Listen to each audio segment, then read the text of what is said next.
Hey guys, I'm here working on this SUPMIND candle making kit.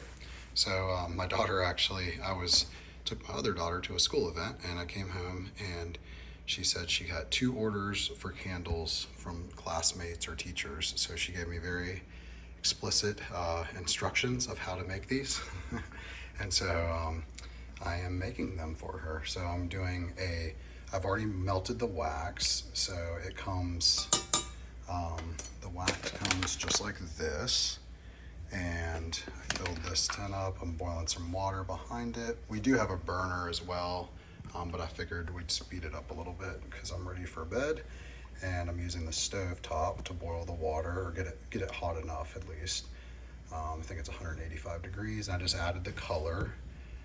So there's little pink hearts that I put in there, and as soon as those are done melting, I'm gonna add this scent. So we'll do the SUPMIND lavender, and then I'll pour it in here. And one thing I noticed with the first candle we made was that the lid has, call it a 1/4 inch or so of space that it needs to go in. So definitely when you're making these, don't fill them all the way up to the edge. I mean, I didn't the first time, but it was like just not quite far enough below the edge. So definitely give it enough space here for this to go in. But anyways, in a second I'll pour that in here, and I'll hold the wick. It comes with little stickers, which is awesome because it puts it right in the middle. And I'll hold that there, and then I'll put that on top of it and make sure it's nice and centered over the sticker at least, and just let it cure overnight and cool down.